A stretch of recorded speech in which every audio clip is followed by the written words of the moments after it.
Hello everyone, welcome to VT Data Engineering channel. So this is session 2. In the session 1 I explained about Snowflake. I touched based on the Snowflake architecture and a couple of concepts I explained there. In this video I'm going to explain two concepts in detail. One is about a data warehouse, and the other one is column oriented versus row oriented databases. So the first topic, data warehouse. What is data warehouse in general? So data warehouse acts as a repository that stores data across the organization, and that gives ability for the business to analyze and perform their analytics on the data. So as you see on the left side of the video, so it is when you consider healthcare as your organization, and data warehouse sits in between across all your systems. So you would have membership and membership enrollment, membership benefits, and you will have a system called claims. You may have you would have payments system and vendor.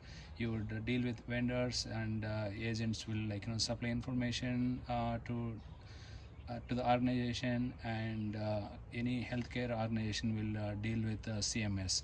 So each system it could be the system could be in a relational, or some system may be dealing with XML files, some system may be sending flat files. So data warehouse in general gets all variety of data and stores in a data warehouse. So that gives ability for business to run their analytics. So it's a general purpose of the data warehouse in any organization. There are three types of data warehouse usually we deal with. One is called EDW, so Enterprise Data Warehouse, ODS, Operational Data Store, and the third one is data marts. So Enterprise Data Warehouse is when we EDW. EDW is like a typical any other data warehouse. So when we in general, if we say EDW, it's regular data warehouse, and whereas ODS, so ODS is operational data store. Mostly it deals with real-time data. When the relational systems, they do not want hit they do not want to send extracts, or they don't want interact with outside interfaces directly. In such situations we go for operational data store. So operational data store just sits below the real-time system, and it gets the data from relational and transactional systems, and operational data stored sends the data to either enterprise data warehouse, or it could be act as interface to other systems, or other outside vendors. Business also can query ODS for real-time analytics. So in such situations we use ODS, operational data store. And we have third type of data warehouse, it's called data mart. So the data mart it's a subset of EDW. So each as we talked about in the beginning, so enterprise data warehouse may stores all systems of data, whereas data mart would deal with the subject wise. So when I say subject, it's it could be claims, or it could be membership, or it could be vendor related data, or it could be agent related data. So for each subject area we will separately build a mart.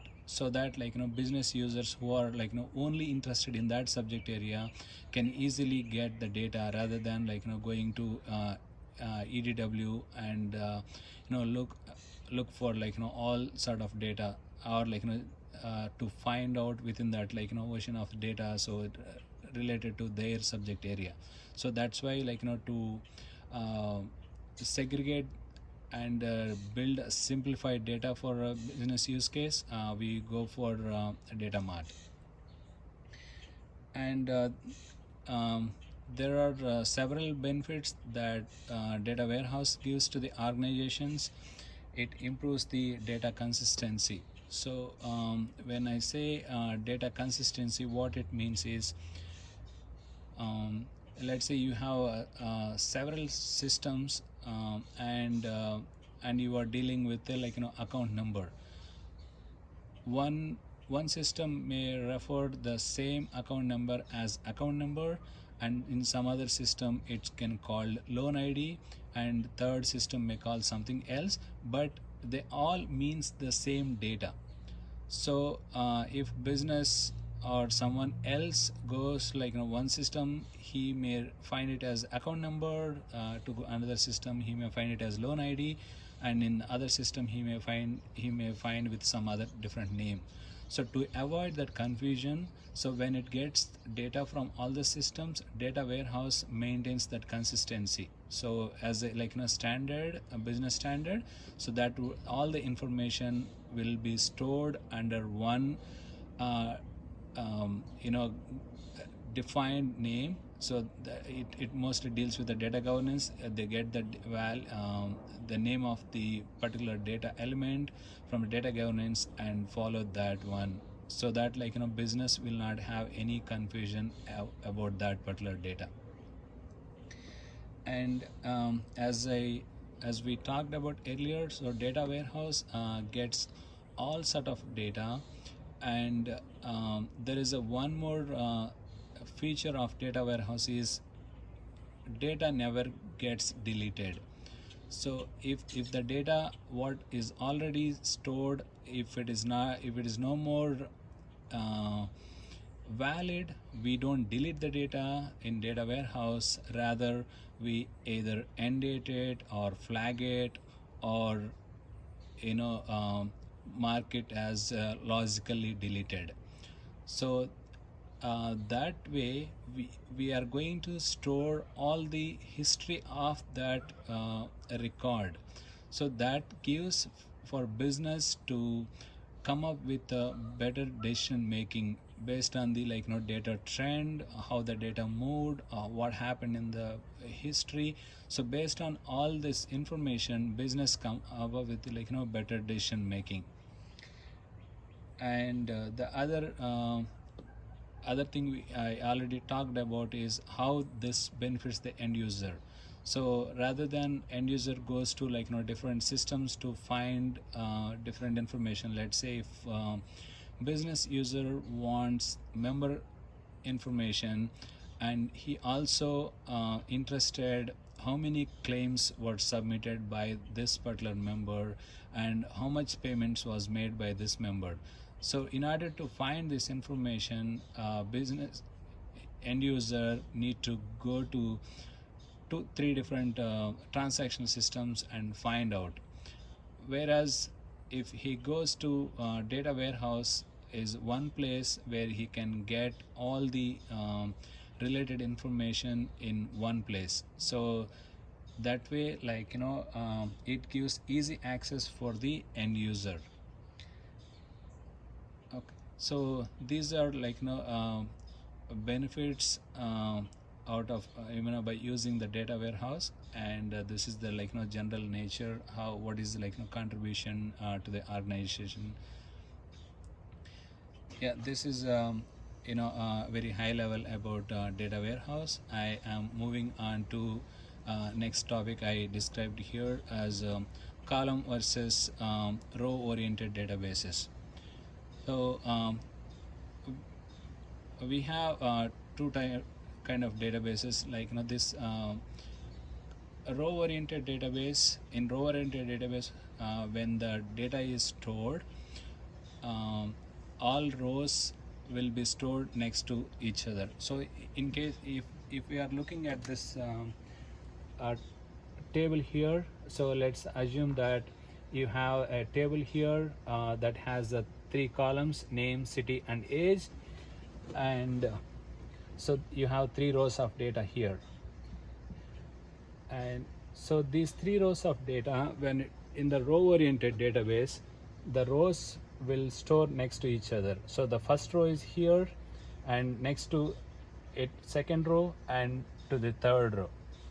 And if the fourth row is added to this table, and it's inserted next to the third row. So this is how the data is getting stored in row oriented database. And from a disk point of view, if you look at here, disk 1, disk 2, and disk 3.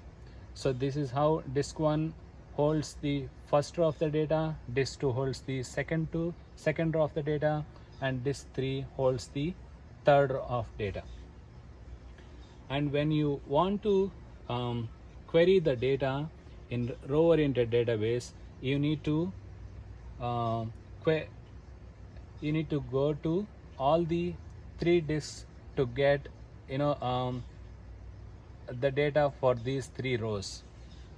Okay, so and in row oriented database, the another concept is you cannot bring only one column value.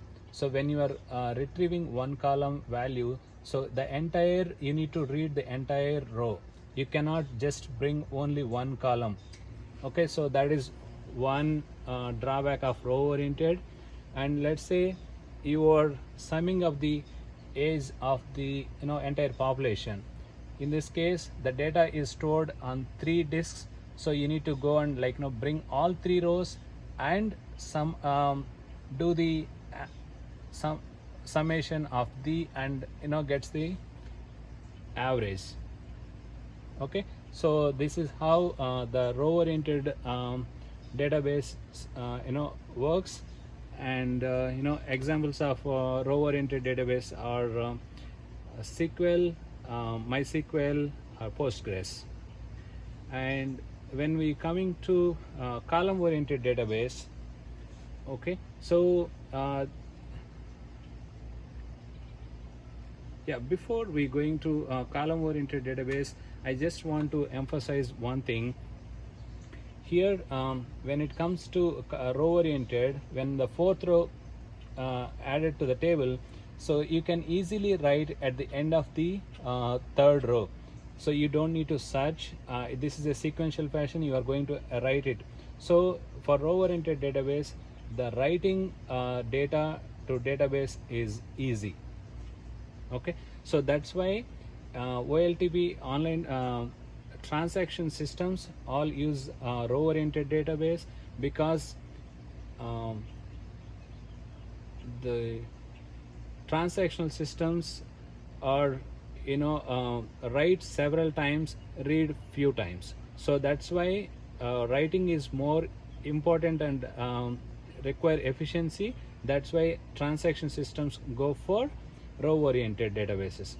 And whereas column oriented database, if you look at column oriented database, for the same table, all the column data, same column data writes next to each other. So in this case, if we look at the column name, the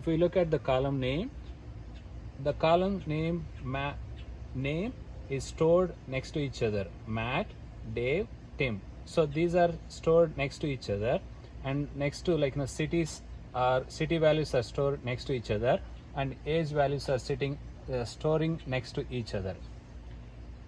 Okay, so this way. And when we come into talking about how they are stored on a disks, so the name values are stored on disk 1, city values are stored on disk 2, age values are stored on disk 3.